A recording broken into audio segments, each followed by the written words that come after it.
औज़ुबिल्लाहिमिनश्शैतानिर्रजीम बिस्मिल्लाहिर्रहमानिर्रहीम। ना 10th class biology. आज का हमारा जो टॉपिक है वो है हमारे पास रिफ्लेक्स एक्शन।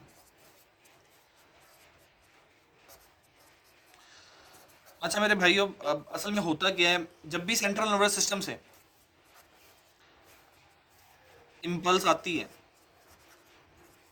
अब इम्पल्स ने आना है मसल्स की तरफ या आना है ग्लैंड्स की तरफ। तो दो तरह के एक्शंस यहाँ से हमारे पास दो तरह के एक्शंस निकलते हैं जो कि रिस्पॉन्स शो करते हैं।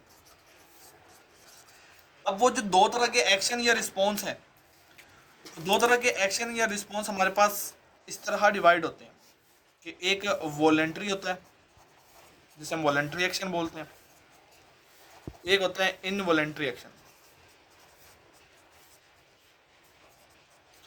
अब ये जो वॉलेंट्री एक्शन हमारे पास होता है,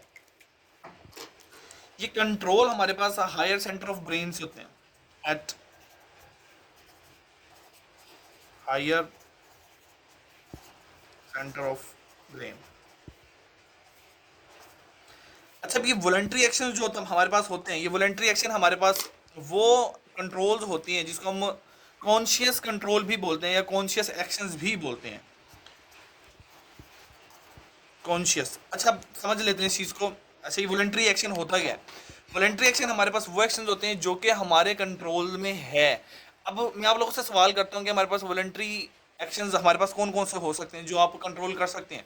देखिए, जो तमाम वो मसल्स जो आपके पास स्केलेटन के साथ अटैच है वो आप कंट्रोल कर सकते हैं, जैसे कि हमारे हाथ हो गया।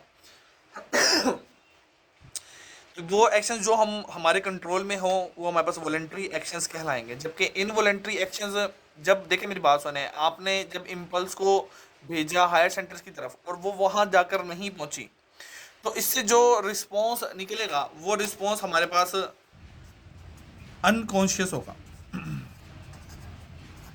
और ये एट हायर पोर्शन या at higher centre of brain message नहीं पहुंच पाता।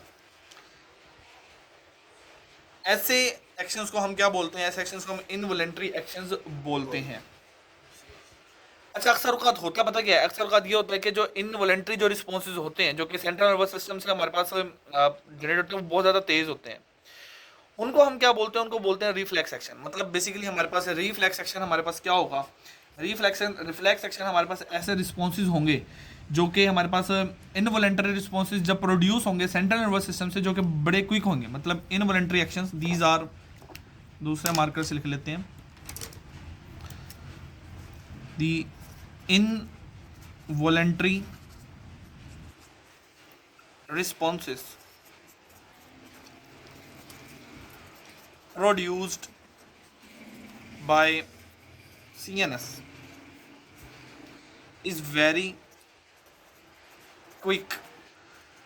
सच रिस्पॉन्स इज कॉल्ड रिफ्लेक्सेशन। मतलब रिफ्लेक्सेशन हमारे पास क्या है? ऐसे इन्वॉलेंटरी रिस्पॉन्स हैं जो कि प्रोड्यूस होते हैं सेंट्रल नर्वस सिस्टम से और बहुत ज़्यादा तेज होती है, उसको बोलते हैं रिफ्लेक्स एक्शन। अब ये जो रिफ्लेक्स एक्शन हम पढ़ रहे हैं, वाला जो टॉपिक हम पढ़ रहे हैं, ये एक पाथ फॉलो करता है। इट फॉलो पाथ जिसमें से नर्व इम्पल्स गुजरती हैं, उस पाथ को हम बोलते हैं रिफ्लेक्स आर्क। Reflex arc. अब फॉर एग्जांपल, अब रिफ्लेक्स एक्शन की हम बात कर रहे हैं। रिफ्लेक्स एक्शन के अंदर हमने बेसिकली रिफ्लेक्स एक्शन हमारे पास ये इनवॉलेंट्री एक्शन में से ही निकला। अब रिफ्लेक्स एक्शन के अंदर हम मिसाल देख लेते हैं, जैसे के अंदर आप अगर किसी हॉट ऑब्जेक्ट को टच करते हैं तो आपका रिस्पॉन्स क्या होगा? आप जल्दी से अपना हाथ पीछे की तरफ हटाएंगे।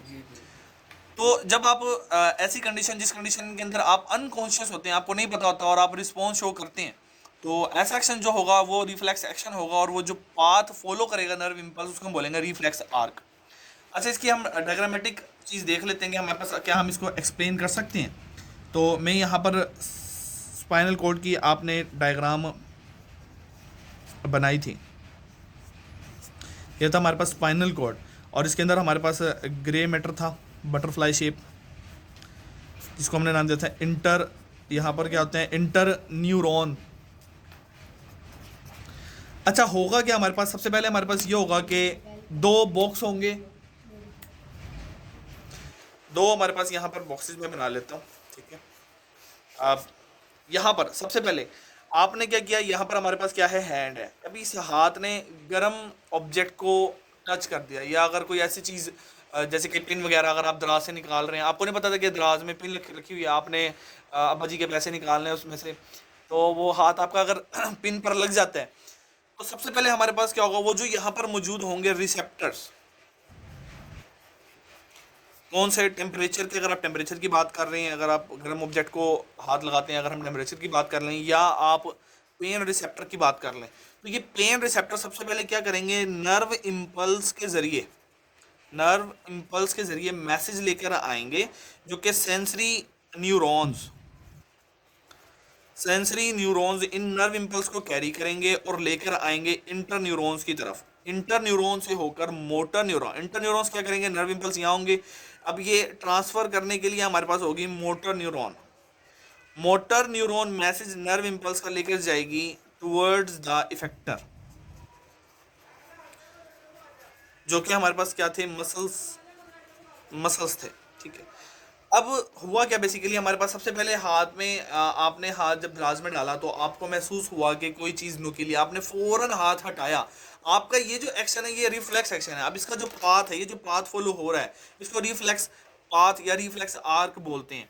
तो सबसे पहले होगा क्या, नर्व इम्पल्स जनरेट होंगे रिसेप्टर से, और वो लेकर जाने वाली चीज़ क्या है, सेंसरी नर्व्स, वो लेकर आ रही है इंटर न्यूरॉन में।